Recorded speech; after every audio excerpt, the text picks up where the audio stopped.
आराध्य भगवान विष्णु का गुणगान करते हैं, किंतु वे हमसे प्रसन्न क्यों नहीं होते?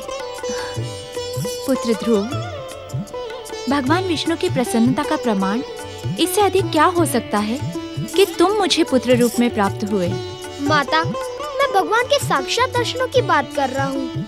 वे हमारे समीप प्रकट होकर हम पर कृपा क्यों नहीं करते? उनके परम पावन दर्शनों की मेरी अभिलाषा कब तक अपूर्ण रहेगी? पुत्र ध्रुव, तुम्हारे जन्म लेते ही भगवान विष्णु ने साक्षात प्रकट होकर हमें अपने दिव्य दर्शनों से धन्य किया था।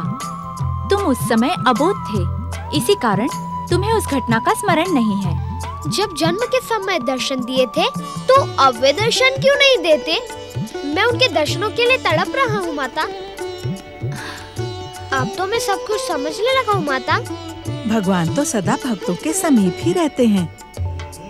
जब भक्तों पे कोई संकट आता है तो वे प्रकट हो जाते हैं। नहीं माई, मुझे ऐसा प्रतीत होता है कि भगवान विष्णु मुझसे रुष्ट हैं। मैं जब भी इस मूर्ति को देखने का प्रयास करता हूँ, मुझे वो दिखाई नहीं देते। वे मुझसे रुष्ट हैं। नहीं ध्रुव, भगवान अपने भक्तों से कभी भी रुष्ट नहीं होते। वे तो दया के सागर हैं, कृपा के स्वरूप हैं। उनकी अनंत कृपा के कारण ही मैंने अपार दुख सहकर भी दुखों का तनिक भी अनुभव नहीं किया। मेरी बात पर विश्वास करो माता, भक्तवत्सल भगवान विष्णु हम पर प्रसन्न नहीं है। ये तो कैसे कह रहा है पुत्र? मैं कैसे तेरी बात पर विश्वास करूं? माता, एक दिन मैं तुम्हें बिना बताए वन निकल गया था। तब मुझे पता चला कि हमारे आराध्य भगवान विष्णु हम पर प्रसन्न नहीं है। तू वन गया था? किंतु मैं तो तुझे सदा अपने साथ रखती हूँ। तू वन जाता तो क्या मुझे पता न चलता? पुत्र, एक भक्त को सदा सत्य का पालन करना ही उचित है। मैं सत्य कह रहा हूँ माई। 2 दिन पूर्व जब तुम और माता दोनों गहरी नींद में थे तो मैं वन की ओर निकल गया था। ज्ञात है क्यों? मुझे ऐसा लगा कि कोई मुझे मेरा नाम लेकर पुकार रहा है। अपने आकर्षण से मुझे अपने ओर खींच रहा है। मुझे ऐसा लगा कि कोई मुझे मेरा नाम लेकर पुकार रहा है। अपने आकर्षण से मुझे अपने ओर खींच रहा है।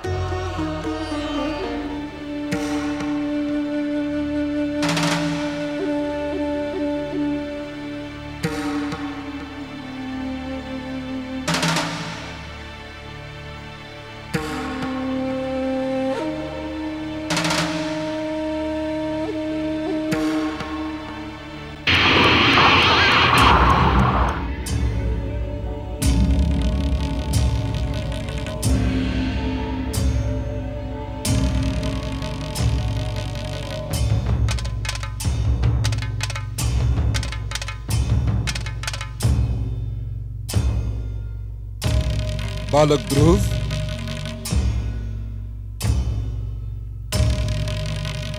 मेरे समीप आओ।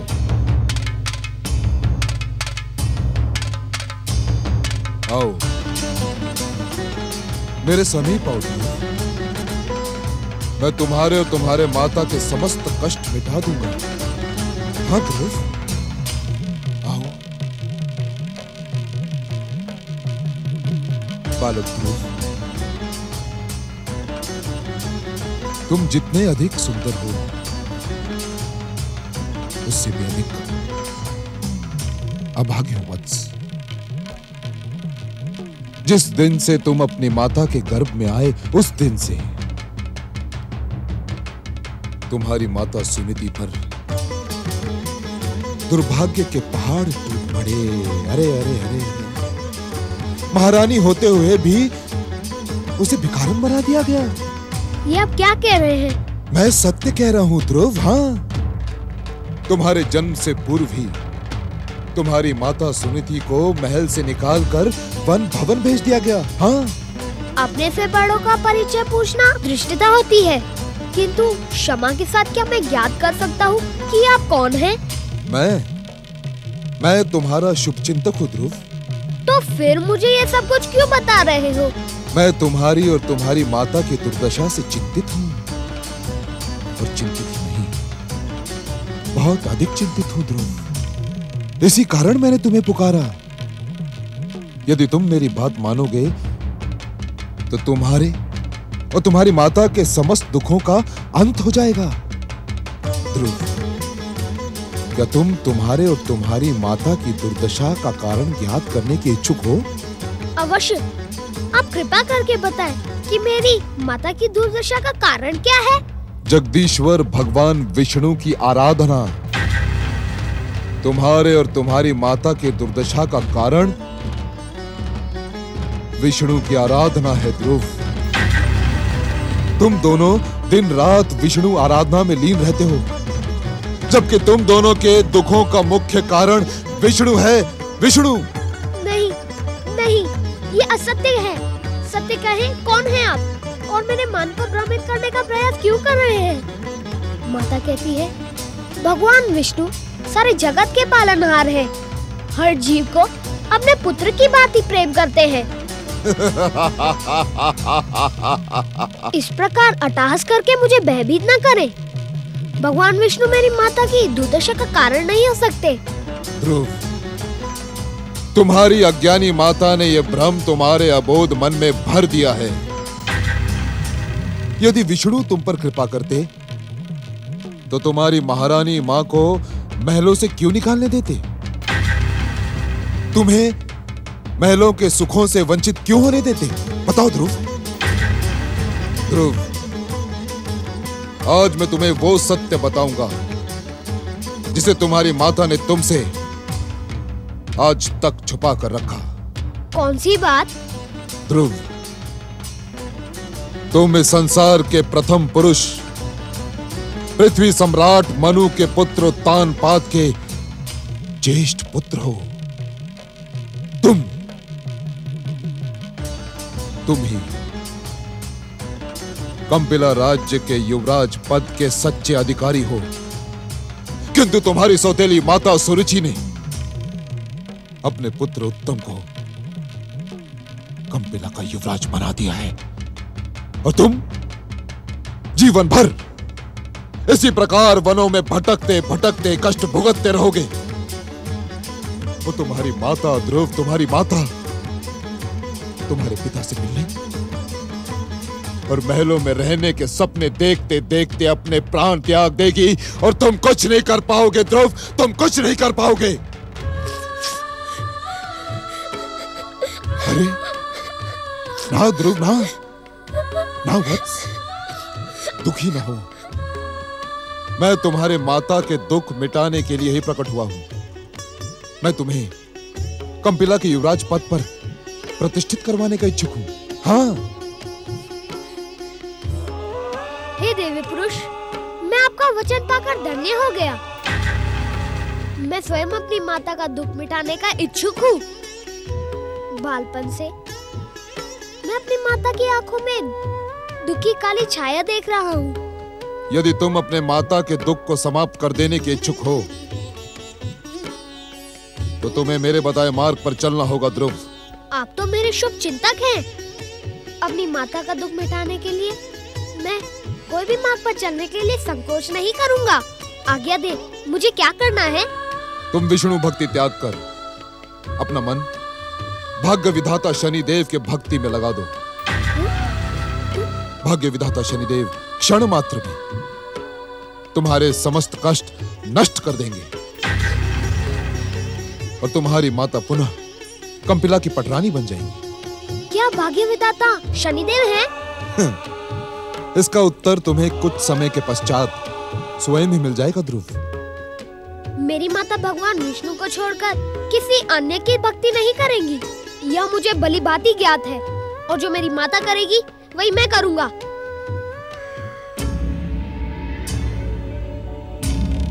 मूर्ख ध्रुव, ठहर जा। मेरी माता को भगवान विष्णु की भक्ति पर अटल विश्वास है। आप कुछ भी कह ले, किंतु उनकी भक्ति को त्यागना माता के लिए असंभव है।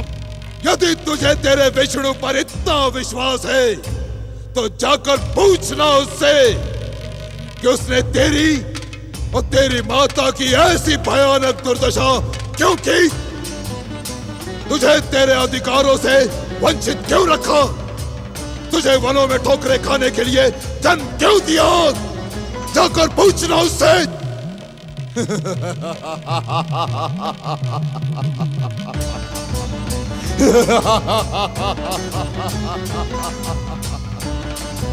अब यह संसार ये तो नहीं कहेगा कि भाग्य विधाता शनिदेव ने ध्रुव को सावधान नहीं किया।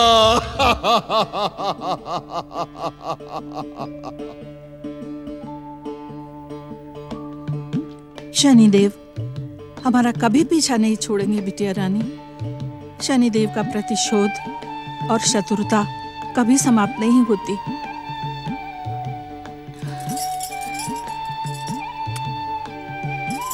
तुम धन्य हो पुत्र, जो तुम शनिदेव के षड्यंत्र में नहीं आए।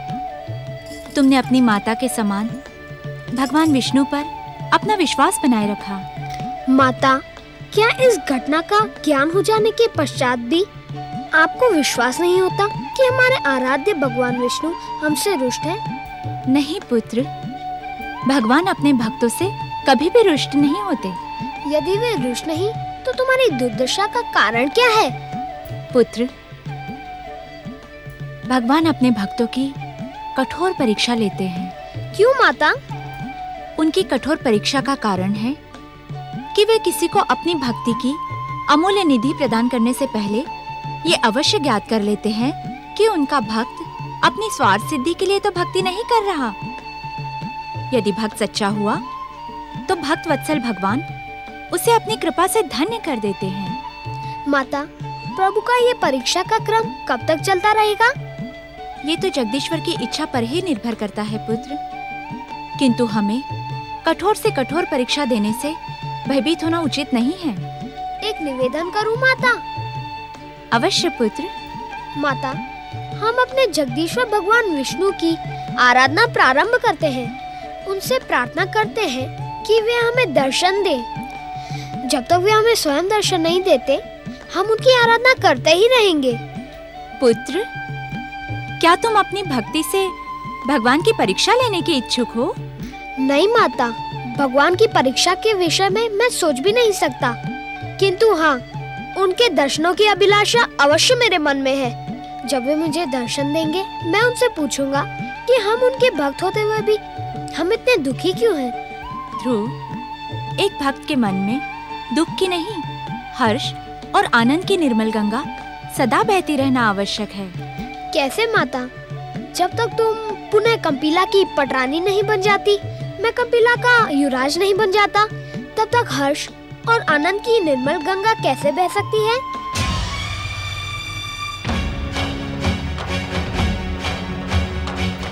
पुत्र, क्या शनिदेव ने तुम्हें सब कुछ बता दिया? शनिदेव? हाँ पुत्र, 2 दिन पूर्व वन में जिन्होंने तुम्हें दर्शन दिए थे वे शनिदेव ही थे। मनुवंश से उनकी शत्रुता जगत विख्यात है। तुम्हें ये सब बताकर शनिदेव ने उचित नहीं किया। माता, यदि वे शनिदेव थे तो उन्होंने मुझे सब कुछ सत्य बताकर मुझ पर उपकार किया है। किस प्रकार? माता, अब हम अपने अधिकार पाने के लिए जगदीश्वर भगवान विष्णु को विवश कर देंगे? नहीं पुत्र, नहीं, ऐसे वचन ना बोल पुत्र। भगवान विवशता से नहीं, भक्ति से प्रसन्न होते हैं। यदि तुम्हें उनके दर्शनों की इतनी अधिक कामना है तो उनकी भक्ति कर, अपनी भक्ति से उन्हें प्रसन्न कर। वे अवश्य तेरी कामना पूर्ण करेंगे। माता, मैं मनुवंशी ध्रुव ये वचन लेता हूँ कि अपनी अटल भक्ति से अब जगदीश्वर भगवान विष्णु को प्रसन्न करूँगा, उनके परम पावन दर्शनों का सौभाग्य प्राप्त करूँगा। हमें ज्ञात है महादेवी लक्ष्मी कि तुम इस समय भक्त शिरोमणि नारद के विषय में सोच रही हो, किंतु हम इस समय शंकाग्रस्त बालक ध्रुव के विषय में सोच रहे हैं। सुनीति के पुत्र के विषय में? हाँ महादेवी, विध्वंसक शक्तियों के अधिष्ठाता शनि देव ने बालक ध्रुव को भ्रमित करने का भरसक प्रयत्न किया, किंतु ध्रुव की भक्त आत्मा भ्रमित नहीं हुई। परंतु क्या प्रभु? महादेवी, इस समय मेरी गंभीर सोच का कारण यह है कि भक्त ध्रुव को महानता और पूजनीय पद तो कठोर परीक्षाओं से ही प्राप्त होगा। स्वामी, बालक ध्रुव के मन में आपके परम पावन दर्शनों की प्रबल इच्छा उत्पन्न हुई है। क्या आप उस बालक की यह इच्छा पूर्ण नहीं करेंगे? महादेवी, बालक ध्रुव के भीतर स्थिर हमारी अमित भक्ति तभी जागृत होगी जब उसमें हमारे दर्शनों की अभिलाषा अधीरता की चरम सीमा तक पहुंचेगी। स्वामी, आप करुणा निधान हैं, दया के सागर हैं, कृपा की मूर्ति हैं। फिर एक भक्त के लिए ऐसा कठोर निर्णय क्यों? महादेवी, आप सागर पुत्री हैं ना? तनिक मेरे एक प्रश्न का उत्तर दें। पूछे स्वामी। क्या कोई व्यक्ति अनंत सागर को बिना अदम्य उत्साह और साहस के पार कर सकता है? नहीं स्वामी। तो ध्रुव भी कैसे कर सकता है? ध्रुव को भी निरंतर हमारी भक्ति में लगे रहकर अनेक बाधाओं का सामना करना है।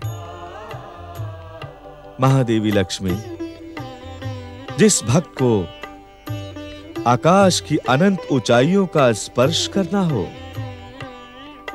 भक्ति की पराकाष्ठा तक पहुंचना हो, उसके लिए कठोर साधना और अटल तपस्या अनिवार्य है।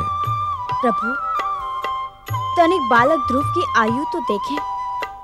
ध्रुव का मन कोमल है, आयु अबोध है। आप उस पर दया करें प्रभु।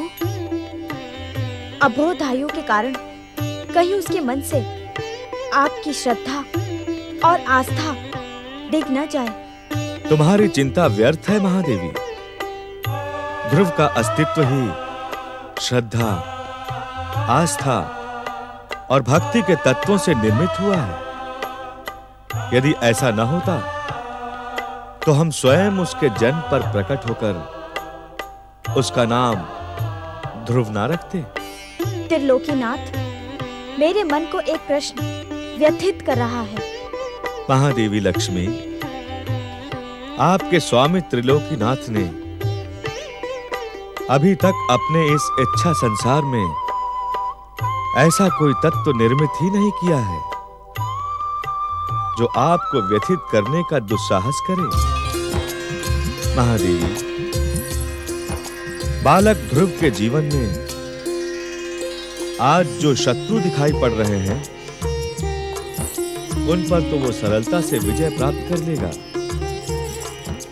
किंतु अज्ञात शत्रुओं पर विजय प्राप्त करना किसी भी जीवात्मा के लिए असंभव नहीं तो कठिन अवश्य है।